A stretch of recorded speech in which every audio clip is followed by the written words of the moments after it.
It's summer 1348, and London has no idea it's living through its last normal day. Within months, half its people will be dead. But right now, the Thames glitters at dawn. Wherries cut through fog, oars slapping water. Church bells ring from dozens of towers. St. Mary le Bow, All Hallows, St. Bride's. The air smells like wood smoke, horse dung and river mud. You're standing at Billingsgate Wharf, watching ships unload. Wool bales swing from cranes. Italian merchants argue with English dock workers who don't understand a word but know the value of money. Somewhere across the channel, people are dying in ways that don't make sense. Swellings in the groin, black fingers, death in 3 days. But London hasn't seen it yet. Most people think it's just sailor gossip, war rumours, God's judgment on someone else. Today we're walking through a city that feels eternal. Let's see what ordinary life looks like before everything changes. London in 1348 holds roughly 50,000 people crammed inside Roman walls and spilling across London Bridge into Southwark. It's a timber city, narrow houses with upper floors jutting over muddy streets, dominated by old St. Paul's massive spire. England is deep into the 100 Years' War. Edward III's campaigns cost money, which means taxes on everything. London finances the war through wool exports and imported wine. The money flows, but so does resentment. 3 things matter here. First, war economy, bread prices climb, wages stay flat. Second, overcrowding creates daily risks: disease, fire, crime. Third, there's talk from the continent about a pestilence spreading through Italy and France. Ships arrive with stories of mass graves and emptied ports. Most Londoners dismiss it. Plagues happen elsewhere. London will survive like it always has. Our route moves from the docks at sunrise to streets after curfew. 7 stops. Morning to night. One day in a city with no idea what's coming. Stop 1. The wharves at Billingsgate. Early morning. The docks are already loud. Sailors shout in French, Flemish, German. Stevedores haul grain sacks. A crane groans under wine barrels. The wharf is slick with fish guts. One wrong step and you're in the Thames. This is where London makes money. Wool out, wine and cloth in. Italian bankers finance Edward's war with loans that'll take decades to repay. A labourer earns 2 or 3 pence daily hauling cargo. Enough for bread, ale and a shared bed. Not enough to save. He buys breakfast from a dock vendor, coarse bread and small ale for a halfpenny. Thieves work here. Guild enforcers watch for illegal trade. Get caught and you're fined or in the stocks. A ship from Calais ties up. One sailor tells anyone listening about sickness in France. You're healthy at breakfast, dead by supper. Black marks everywhere, whole streets empty. Most people shrug. Sailors always have stories. The market at Cheapside is filling up. Time to move inland. Stop 2. Cheapside Market, mid-morning. Cheapside is packed. Timber stalls line the street, hanging signs overhead. A painted boot for the cobbler, a loaf for the baker. No one reads, so signs are pictures. Upper floors lean out so far you could pass wine across without stepping into the mud below. A baker's wife argues with a flour merchant. Prices are up, war demand, bad harvest. She pays anyway. A chicken costs a penny. Salted fish is cheaper than fresh. Near the stocks, constables drag a thief through the crowd. He stole bread. By noon, he'll be locked in wood with his head and hands exposed, pelted with rotten fruit. Justice is public and fast. Fire buckets hang at every corner. The city burned before. Timber and thatch need little encouragement. A town crier pushes through ringing a bell. New taxes for France. The crowd grumbles but doesn't riot. Not yet. A servant hurries past with a full basket. heading toward the wealthier districts. Let's follow. Stop 3. A merchant's house near St. Paul's. Midday. This is different London. Houses here have stone ground floors, timber above. Some have glass windows. Expensive, rare. St. Paul's spire looms nearby. Inside, a wool merchant's family eats dinner, the main meal. Roasted pork, white bread, Gascony wine. Servants bring courses. Outside, beggars wait for scraps. The merchant reads a letter from Bruges. Business is good, but villages in Flanders are emptied by sickness. Trade routes disrupted. He's worried about his investment, not his life. Plague is a problem for port cities, for the poor, not for men with stone houses.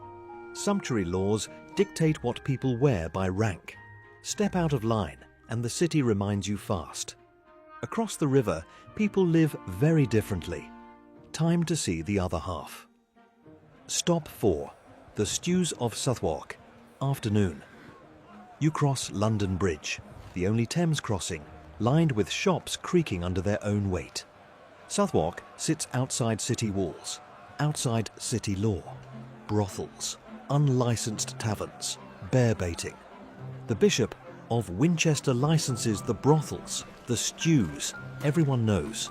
The streets are filth, open sewers, overflowing cesspits. Tenements pack families into single rooms with straw floors. Disease is constant. Dysentery, typhus, nameless fevers. A tavern is full despite heat. A fight breaks out over dice. Knives flash before the keeper stops it. In a doorway, a prostitute coughs into a rag. Deep, wet, painful. No one notices. Everyone here is sick with something. Constables rarely patrol. The city pretends this place doesn't exist, but needs it. Bells ring for Vespers. Time to cross back. If you're enjoying this and want to support the channel, consider subscribing. It helps us keep making these reconstructions. Thanks. Stop 5. St. Bartholomew's Hospital. Late afternoon. Near Smithfield, Augustinian monks run St. Bartholomew's Hospital, a stone hall with shared beds and a chapel. Patients, labourers with broken bones, a fevered woman, a child with a blackening leg infection. The monks try herbal poultices, bloodletting, prayer. Infection spreads easily. Beds are close, wounds washed in water, reused patient after patient. No one understands contagion. They burn incense, thinking bad air causes disease. A monk hears confession from a delirious sailor talking about bodies in Calais streets. Piled like firewood, no one left to bury them. The monk prays, assuming it's God's judgment on the French. It doesn't occur to him that judgment might cross the channel. The tower is visible to the east. That's next. Stop 6. The Tower of London. Dusk. The tower is power-made stone. Royal residence, fortress, prison, armoury. Inside, soldiers drill. Blacksmiths hammer arrowheads. Scribes record tax receipts. The war runs on money and documentation. Below, in dungeons, political prisoners wait. The king's justice is final. A messenger rides in from Dover, horse-lathered. Dispatches report plague in Channel ports. Calais, Bordeaux, maybe Melcombe on the south coast. Officials debate. Close the ports? London lives on trade. Shut the docks and the city starves. Merchants riot. So they wait and pray. It won't help. Curfew is coming. Time to see London after dark. Stop 7. The streets after dark. Night is black. No street lights. Just occasional torches and shuttered candles. Most people are inside, doors barred, families around hearths using tallow candles that smell like burning fat. Chamber pots wait to be emptied at dawn. The watch patrols with lanterns calling hours. 10 o'clock and all's well. They look for curfew breakers and fires. In unlit lanes, thieves move quietly. Through a tavern window, voices argue about plague rumours. A merchant scoffs. It never comes here. A priest counters. God's will is not mocked. A labourer just drinks. The argument fades. Candles go out. The Thames flows on, indifferent. London sleeps, convinced of its permanence. No one knows that within 4 months the first cases appear. By winter, the dead outnumber the living. But tonight feels eternal. How do we know this? Tax rolls show earnings. Coroners' inquests describe accidents. Guild records list prices and penalties. Chronicles describe the plague's arrival. Churches and walls survive. Manuscript illustrations show clothing and daily life. The gaps are real. We don't know exact conversations, but we can reconstruct patterns. How dock workers spent wages, how merchant households operated, what Southwark smelled like. AI visuals help us see these patterns, reconstructed from historical research and checked against anachronisms. History is reconstruction.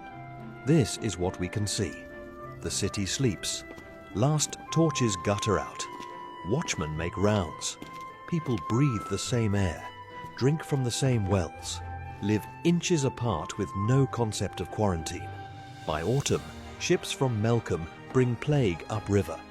First deaths are dismissed as fever, then swellings appear, then black fingers, then bodies pile faster than burial. London loses half its population. Entire streets go silent.